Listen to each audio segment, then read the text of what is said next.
It was 3:10 a.m. when my wife came home from a Christmas party at school that ended at 11. I stayed in bed pretending to be asleep while Jessie jumped in the shower. That was my cue to head to the guest room. I was almost asleep when I heard Jessie open the door.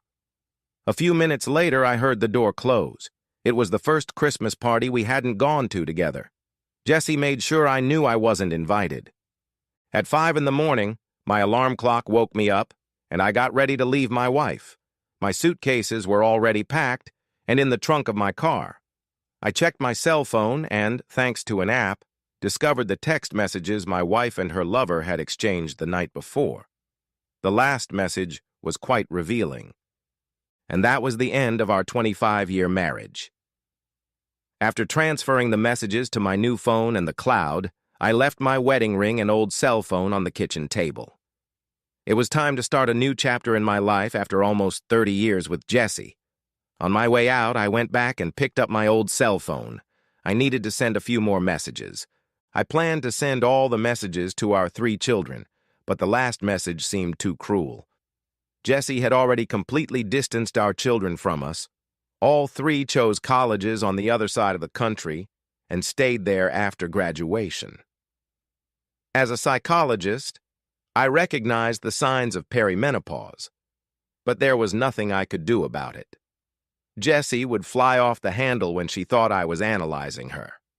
I put up with her antics, even though her mood swings and irritability drove one child after another away from her. And when they left, she took it out on me. I tried very hard to maintain a relationship with the children. After Jessie refused to come to our eldest son's wedding because it was too far away, the 3 children stopped calling her mom and she became just Jessie. She wasn't invited to other weddings or christenings. Jessie didn't seem to care. Some people claimed they had no idea their spouse's behavior was leading to infidelity. My education left me in no doubt. A friend gave me an app that sent me Jessie's text messages, and I used it to track her relationship with that jerk, another teacher at her school. Just because someone is heading in the wrong direction doesn't mean they'll actually be unfaithful. Like Jessie, who was planning her big night at the Hilton, some wives get to the hotel room door and realize they've ruined everything. I hoped that would be the case with Jessie. Of course, I was disappointed. But it was time to put my plan into action. So, we come to that cold morning in Florida when I was sitting in a restaurant having breakfast. I had already checked into a hotel near the cruise terminal, getting ready for a 21-day cruise that was leaving on Sunday morning. I reread the letter I had written to my children, telling them that I was leaving their mother and giving them my new cell phone number. After much deliberation, I attached the text messages and hit send. Their response was quick and unanimous. "What took you so long, Dad?" I also read the latest report from the private investigator I had hired. It showed Jessie and that bitch leaving a Christmas party at 9 o'clock in the evening and heading straight for the Hilton Hotel. There was a photo of them holding hands as they walked to their room. The photo of that bitch walking Jessie to his car at 2:30 in the morning and then kissing him goodbye in the parking lot would allow me to enforce our prenuptial agreement.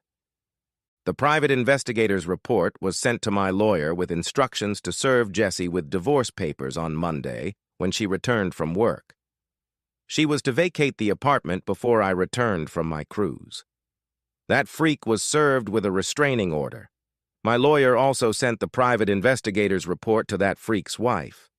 It was a 4-hour drive to my hotel, so after breakfast I left, but not before turning off my old cell phone. The hotel was full of people getting ready for the cruise, and I was shocked to see one of my colleagues sitting alone and eating dinner. Melanie was a nice girl who had gone through a difficult divorce a few years ago. "Hi, Jack. I can't say I'm surprised to see you here," she said. "Well, I'm very surprised to see you here. Can you explain?" "I saw your cruise confirmation on the printer. Why would a married man book a 21-day cruise alone unless he was planning to leave his marriage? I knew you wouldn't cheat on Jessie. You're not that kind of person, and everyone in the office knows what a bitch Jessie has become. We've always gotten along well, Jack, and I've often called you my work husband. So I booked the cruise in the hope that we could have some fun together when it was convenient for you. I also booked all the same shore excursions, which are easy to cancel if you're uncomfortable with me. Actually, Melanie, I'd rather not spend too much time alone, so I'd be happy to have your company. But I'm not ready for a long-term relationship, I said. Two psychologists think alike, who would have thought, Melanie added. After a long dinner, I walked her to her room. At the door, she said, I'm not going to invite you in, Jack. I'm looking for a long-term relationship, not a one-night stand, even though my body is telling me I'm a damn fool. I said, I don't mind, kissed her on the cheek, ordered breakfast, and headed to my room. My thoughts were full of Melanie. We had worked together for at least 20 years and had always been friends. The only times we had been closer than friends were at our company Christmas party when Melanie asked me to dance. There was something about the way she pressed herself against me that could be interpreted in different ways. After Melanie's divorce, Jessie started acting like a bitch. As usual, I took Jessie's tirade personally. Before going to bed, I turned on my old cell phone. There was one message from Jessie asking where I was during dinner. I ignored it. There were several messages between Jessie and this jerk, starting with her finding my ring on the table. There was no remorse in Jessie's voice, and I didn't expect any. I've treated enough patients to know that cheaters rarely feel remorse. It hurt when she told her lover that she hoped I wouldn't do anything stupid like ask for a divorce because it would really ruin her life. Funny, I knew that was exactly why she stayed with me, but seeing it in black and white was like a punch in the teeth. At breakfast, Melanie asked me what had prompted me to go on the cruise. Are you asking as a professional, Melanie? I'm asking in whatever capacity you want me to. We both know that the more you talk about it, the less it will hurt. God, how many times did I cry in your office when I found out my husband was cheating on me? And I kept crying in your office while he tortured me during the divorce. I think you're the only one who kept me from going crazy.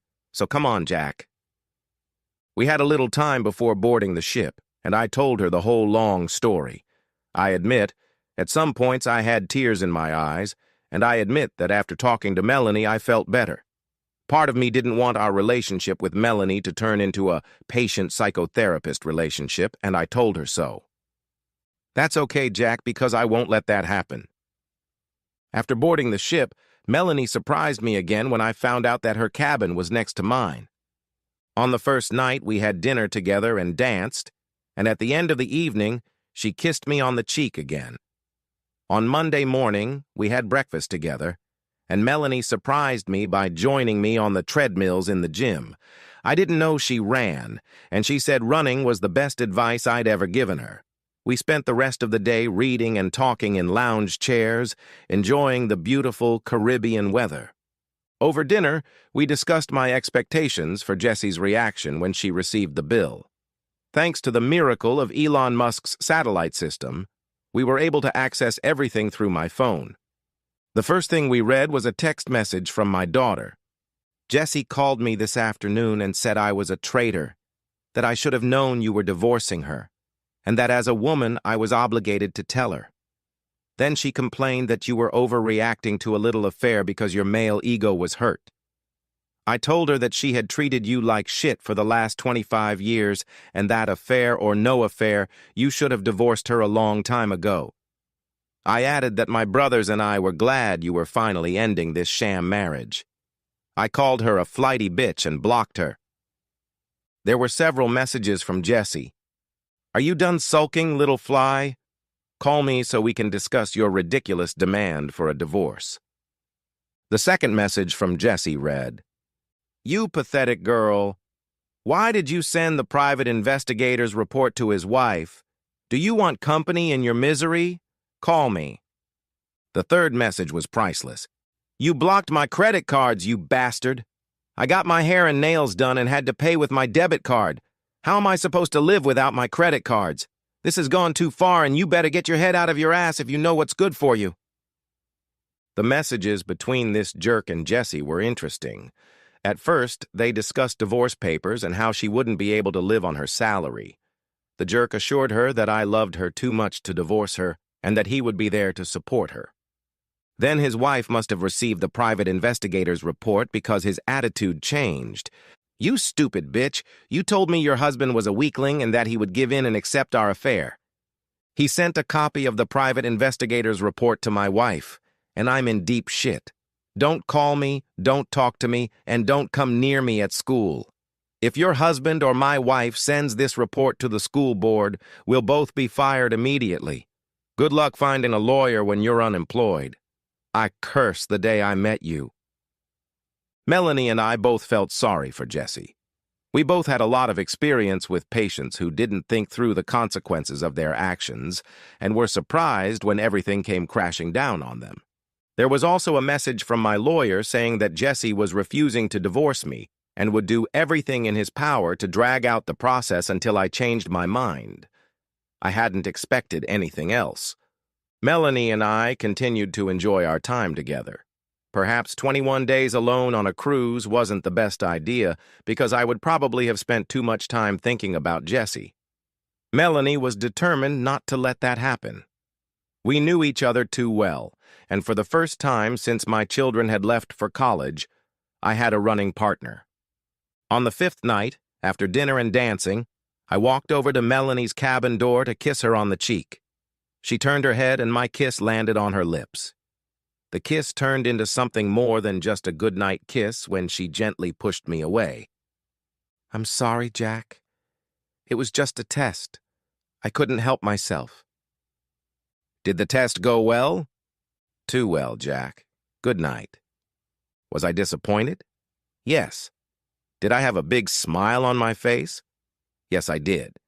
Between dancing and kissing, I had to take care of myself in the shower. The next morning, after our run, we sat down to breakfast, and Melanie said, "You know, I can hear the water running in your shower. Did you take a long, cold shower last night, or were you doing something else?" I knew I was blushing. Well, I think your blushing answers my question. Seeing so many people ruin their lives because they underestimate the consequences of their decisions, we psychologists analyze too much. How would you have reacted if I had invited you to my cabin last night? I would have accepted without hesitation. I'm a man, and you're a beautiful woman. A woman I've always liked, maybe even too much, if I remember our dance at the Christmas party. And this week has been wonderful in every way. Simple conversations, empathy, a willingness to listen, the way I feel you in my arms when we dance. How could I turn down such an invitation? I agree with everything you said, Jack. I wanted you for so long when you helped me get through my divorce. I realized I had married the wrong man. I was so vulnerable, and you never did or said anything to make me think you would take advantage of me. And here we are, our situations reversed. Am I taking advantage of you with this crazy idea of going on a cruise with you? When you were going through your divorce, Melanie, our relationship was more like a doctor-patient relationship. Besides, I was married and would never have broken my vows. But I think this is different. My love for Jessie didn't end when she came home after spending the night with another man that Friday night. It ended a long time ago, probably the moment our daughter left, never to return. That was 6 years ago, and that was long before our sex life ended. My feelings for you, Melanie, are just a consequence of the breakup, and maybe if we cross the line, we'll regret it when we get back to work and reality. Or maybe we'll realize that we were always meant to be together. I'm willing to take the risk and cross the line, hoping that we'll spend the rest of our lives together. So we'll spend our time on board having sex and get married when your divorce is final? Sometimes dreams come true, Melanie. She smiled, and tears welled up in her eyes. It was a day at sea, and like most days at sea, we planned to spend it sitting on deck chairs, talking and reading. When Melanie took off her cover-up, I almost wet my pants. Her swimsuits had been pretty modest up until then, but this bikini fit her perfectly. God, Melanie, I've always found you attractive, but you're so much more than that. Why did you hide it? And are there more surprises? If I tell you, it won't be a surprise. But I'll answer your first question. I wanted you to be interested in me for more than just my looks. We had a pleasant day, and it took all my self-control not to stare at Melanie. For a woman who could be my grandmother, she looked very sexy. After a nap on the porch and a hot shower, Melanie joined me for dinner, looking stunning in a little black dress. You're beautiful, Melanie. I mean really beautiful. So much so that you're out of my league. Why are you sitting here with me? Jack, in 2 seconds, I'm going to lean across the table and break your nose. You seriously underestimate your sex appeal or whatever you call it. I hear other women talking about you, and that's why I booked this cruise so I could be first in line. Just wait until we get back to work, and you'll see how many single women and even married women start throwing themselves at you. I'm just an old grandmother, and men don't usually throw themselves at grandmothers. You're too good for me, and Jesse is an idiot for pushing you away. You have no idea how long I've loved you, not just physically, but for your compassion for people. Melanie's eyes filled with tears, and I asked her to dance. Every time we dance, Melanie, I remember Christmas parties. There was something about the way you pressed yourself against me. I don't know how to explain it. Because we were made for each other, Jack. Melanie kissed me and led me to her cabin, which became our cabin for the entire cruise. I don't want to go into the details of two older people having sex, or the fact that Melanie brought a bottle of little blue pills with her, or how wonderful it was to hold a beautiful woman in my arms for the first time in 10 years. The best part was that I was with a woman who loved me, and I had forgotten how good it felt, how much I had missed it. Melanie noticed the tears in my eyes. I hope those are tears of joy, Jack, or my self-esteem will take a serious hit. Yes, Melanie, tears of joy. Maybe you can imagine how good it feels to be in the arms of someone who loves you when you haven't felt love in over 10 years. It's been over 15 years since I've felt love from anyone but my children, Jack. We woke up late, made love again, took a shower together, and took another pill. When we went down for breakfast, it was already noon. During lunch, I turned on my old phone again. There were dozens of messages from Jessie, mostly threats that she would take every penny I had. I called my lawyer. God, Jack, Jessie is driving me and everyone in my office crazy. She's camped out in the lobby and demanding that everyone tell her where you are. She's even harassing other clients. I had to get a restraining order against her. I'm going to sue her for harassment. From what I hear, she was even worse at your clinic, and the original restraining order had to be revised so your colleagues and their patients could live in peace. In addition, she has not taken any steps to vacate the family home. I advise you not to show up there for a couple of days, and I will ask the sheriff to evict her from the house by force. How are you doing? Everything is going very well. I met a girl while I was away, and she has brightened my world. That girl's name isn't Melanie by any chance? I'll consider that attorney-client privilege and say yes. Why do you ask? Jessie noticed Melanie wasn't at the office and was yelling that you two were living together. Is that true? It's much more complicated than that. Melanie and I have known each other and been friends for decades. I helped her through a difficult divorce 5 or 10 years ago. Patient confidentiality prevents me from saying more, but I can assure you that there was nothing sexual or inappropriate about our relationship. We're on a Caribbean cruise. I didn't know she was coming until I got here. Melanie saw the cruise booking confirmation on the printer and easily concluded that a married man wouldn't book a 21-day cruise alone unless he was planning to leave his wife.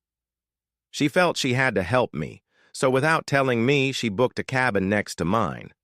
I can't tell you how she saved my life. I think without her, I would have jumped overboard before the 21 days were up. Jack, I'm guessing that somewhere in the last 10 days your relationship has grown closer. I can hear it in your voice, but don't tell me. It might complicate the prenup a little.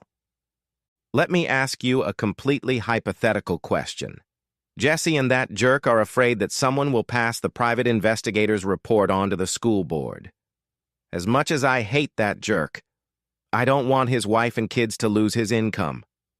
What if we offer Jesse some money, say $100,000, and my guarantee that the private investigator's report will remain confidential? That might work, Jack, but I'm sure if we offer 100, she'll want 200. Then let's settle on $150,000, but she has to give up everything else. The messages between Shithead and Jesse that night were interesting in two ways. First, they must have known from the private investigator's report that I had access to their messages, or perhaps they thought only the investigator had access. Shithead was only concerned with keeping the private investigator's report confidential, so he was pushing Jesse to accept the initial offer. Jesse was dreaming of $1 million. The bastard called her the dumbest bitch he had ever seen, not only ugly as a dog, but just as dumb. As expected, Jesse asked for $200,000 but wouldn't agree to less than $175,000. I felt that was how it would go, so I told my lawyer to agree. Melanie was thrilled that by the time we got home, the storm surrounding Jesse would have died down. All that was left to decide was where we would live. Neither of us wanted to go back to my old house, and Melanie didn't want to give up her apartment until she was sure we were us, as in us, as a married couple. I settled into a long-term hotel for a short time. My old house sold quickly. I moved the furniture from the dining room and living room to a rented apartment near my office. Melanie insisted on a new bed, and we had fun picking it out and setting it up. The divorce was finalized a year after Jesse accepted my proposal. We planned a small wedding for the following Saturday, but we had 5 children, plus spouses and grandchildren. Add to that our brothers and sisters, and we quickly had 50 people.